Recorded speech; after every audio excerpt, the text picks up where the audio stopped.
Talk about Europe with me now. Let's bring on our Europe editor, Catherine Nicholson. Kat, these are two candidates with very different visions of Europe. They absolutely are. And you're so right to pick up on that visual point that we saw with Emmanuel Macron, that he had the French and European flags, equal status behind him. And a lot of people in his crowd as well were waving European flags. I think that some of Bénédicte Paviot's friends there in London had some as well. President Macron basically wanting to knit the European Union ever more tightly together, and Marine Le Pen wanting to snip away at its seams. President Macron mentioning in his speech just now, I want France to be part of a strong European Union. I do not want France to pull out of the EU and only have international xenophobes and populists as allies. Quite strong words.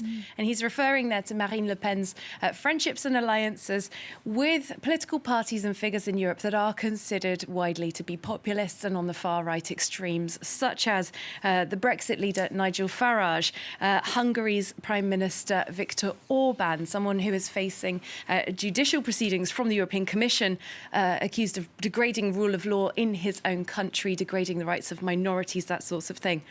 So Macron says he has a resolutely pro-European programme.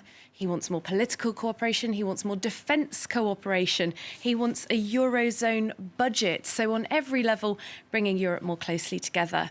What about Marine Le Pen? Well, a former member of the European Parliament, but she used that time to criticise various aspects of the European Union. She supported Brexit. She used to support Frexit, but has moved away from that policy. Also no longer wants to quit the euro. That doesn't mean that she's decided she loves the European Union by any means. If elected, she says that her first trip would be to Brussels, and that would be with the aim of getting fundamental EU treaties rewritten. In a nutshell, wanting national laws to be superior to EU laws, convert the EU into a space of partnership between free and independent nations, she says, essentially ending everything that makes it a union. And Le Pen has also evoked the EU when delivering her anti-immigration message. Her spokesperson talked about the EU population potentially being, quote unquote, replaced in the next couple of decades, feeding into this theory that goes around in France about the great replacement, as they call it, which actually goes against all mathematical logic and projections of immigration. But it does play into widespread fear of foreigners and xenophobia that we do see among a lot of people here in France.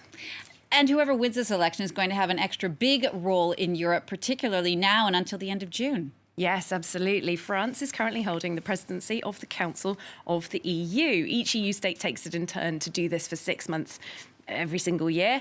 Emmanuel Macron obviously has been holding it since January. He's made much of this platform. It doesn't actually really give him any particular power other than to show himself and his country on this bigger EU stage. He organised this grand summit at the Palais de Versailles, Château de Versailles, in March.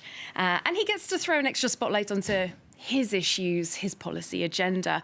But beyond the presidency, France really is a big deal in Europe, and Europe is a big deal for France. We might be able to show on screen just a couple of bullet points. France is a founder member of the European Union. It's its second biggest EU economy. It's got a 67 million strong population. It's got the biggest military in the European Union.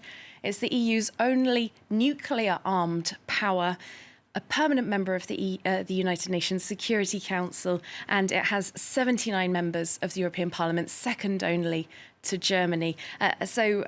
France, if France starts changing its positions on Europe, then that really does mean a big deal for the European Union. Thank you for that, Catherine.